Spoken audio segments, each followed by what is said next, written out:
What's up, guys? Welcome to the Stats Free Sports channel. Here to bring you an NFL discussion video on Jaire Alexander, Packers star cornerback. Now that he's ruled out for the rest of the season, I want to discuss if he'll be back with the team next year.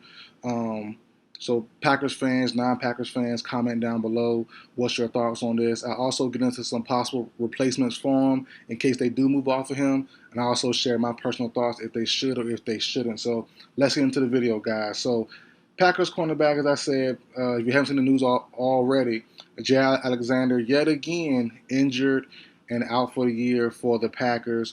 And, I don't want to say I told you so about somebody being injured, but I told you so. If you follow the channel, go all the way back to training camp time.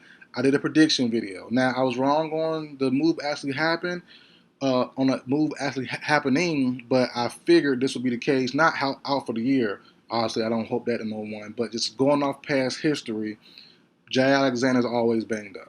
And we'll get into the numbers later on, but I did a prediction video on Stephon Gilmore, current Vikings cornerback, but at that time he was newly off of the Cowboys, and he was a free agent, and I said, hey, going to the Packers makes sense. He'll be a nice number 2 option behind Alexander. And the Packers fans lit me up. They're all respectful, but they told me Stokes was going to be the guy, Valentine. I'm like, dog. And I mentioned in the comments, those guys are cool, but no one really stands out. No one's really, to me at least, is that guy. And I know we had to see the year actually be played, but as it turns out, none of those guys are really that guy, So, but if they would have got Stephon Gilmore, he's looking kind of washed this year and also been injured as well. So, if they did bring him in, it probably wouldn't have done that much. But, I felt like I was right in my analysis of they need a cornerback too. So for me personally, let's go to numbers really quick about Jaire Alexander and how much he's been available. So, over the last 4 years, he's missed exactly 50% of their games. 4 years, 68 games that were that possible to be played. He played in 34. Now, out of the 4 years, he has left 4 games early via injury. So you can take some off now, and he's really played and finished in 30 out of 68 possible games, which is 44% of games played out of 68. That's no good. That's no bueno. So, for me personally, I'm more on the side of always cutting older guys who are, guys who are getting older and getting closer to that 30 age, and also always banged up. And Alexander, for as good as he is always banged up. Always. It never fails. So going to his contract situation, he is on contract still. The Packers does have a lot of cap space going into this summer, $62.3 million. That's the estimated total. We'll see how everything shakes and gets as they get closer to the off season. But as of right now, somewhere between $60 to $65 million the Packers will have to spend. So, and that's a great thing with their team being so young. The only guys they're really paying is Jordan Love and Josh Jacobs. All of their receivers are young and on their first contract still, if I'm not mistaken. All their tight ends, Kraft and Musgrave, I think it's Musgrave, whatever his name is. He's also young. They're both young, I think in the same draft, I believe. So everyone's young on that team. You got guys like Quay Walker who needs to be paid if they want to bring him back. But, not too many guys, in my opinion, from looking at their free agency moves, or free agency list, will be brought back. But staying on Alexander, I think they should cut him. Plain and simple. I think they should definitely cut him.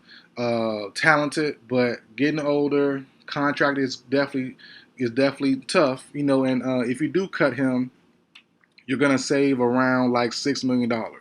So why not? So you don't need to cut him. You don't really have to. But, save a little bread, get off a player who is talented but injured. And also, he's had some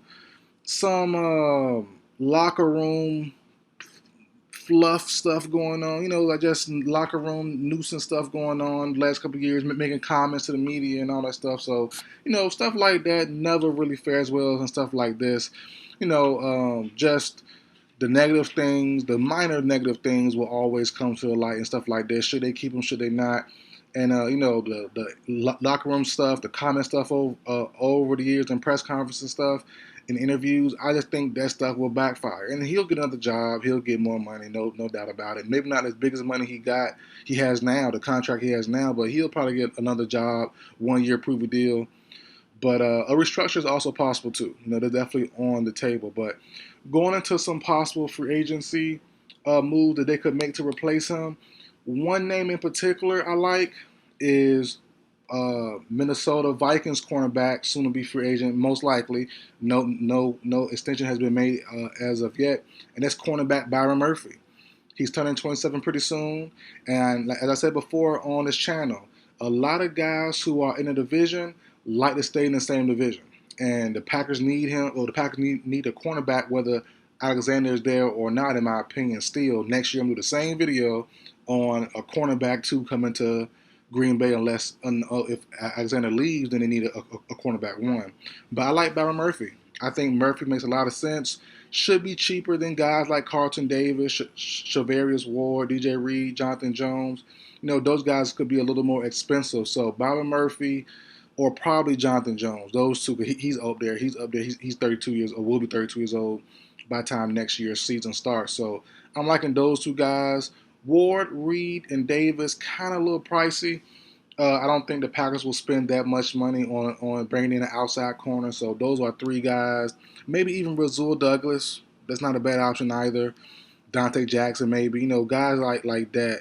A little bit older, but not too expensive. 2-year deal, maybe, or a 3-year deal with like an out after 1 or 2. So that would be something I would look forward to as a Packers fan. One of those guys, Jonathan Jones, Byron Murphy, or Rasul Douglas, maybe even Dante Jackson. Carlton Davis, he's okay. He had a good year so far for the Lions. We'll see what his market is. Ward is going to be good, but he's approaching 30 as well. DJ Reed will be 29 when next season starts. He's probably the best target, but teams with so much money and with the bigger need might outpay the Packers for his services. So that could be a thing as well. Now, going into the draft and looking at that draft position, the Packers will most likely be somewhere in the 20s. So someone that will fall to them, realistically, their options, probably a guy and two guys who are currently hurt, but I think their draft stocks should be pretty good. In Revel Jr. from ECU, great year last year. This year, I think played in a game or two and got injured, torn ACL. He should be back sometime. He might miss the combine, but he should be back by training camp. He's someone I like a whole lot. So if he falls because of injury, him to the Packers make a lot of sense. Then you also have another injured guy. His status kind of up in question. I've been hearing good and bad things about it, but Brian Morrison, we'll have to see the red flags and get him scanned out and stuff at the draft and stuff like that. So we'll see once stuff gets more ironed out. But Brian Morrison, if he is healthy and good to go, because I heard the injury could be lingering and could be a mess. But Brian Morrison from Notre Dame, I think he's a pretty good option as well. He also, like Revel Jr., will probably slightly fall or slide down in the draft a little bit. But those are two guys I like a lot. And kind of on a realistic track, somewhere in the 20s.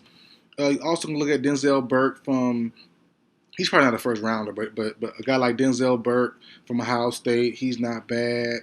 The young guy from Texas, Barron, he's not bad. So, something like that. Will Johnson, Travis Hunter, not going to happen. I'm not going to say that, but probably won't happen. Travis, potentially the number 1 overall pick. Will Johnson, probably top 5, top 7. Obviously, as I said, the Packers, they are in the 20s, and hopefully for Packers fans, they're like 31, 32. So I just don't think they'll trade up. It's not really their MO to trade up and go get a cornerback. So I don't think that happens. But you never know. I could be wrong. I could be wrong there. But as I said, for me personally, Jaire, he's nice. He's good. He's above average cornerback, but the injuries are a problem. They are an issue. 4 years, total of 68 games. You play in half, literally half. Then you leave early on 30 out of the 68 games. So that's 44% games played, and 50% played in general, but 30. No, excuse me. I should say 44% games finished out of 68, and then you played in 50% games out of 68. Like that's not gonna cut it. That's not gonna cut it. And he does that consistently. Every year it feels like around playoff time or end of season time, he gets banged up. Something, ankle. I forgot what it was last year, out for a couple weeks last year.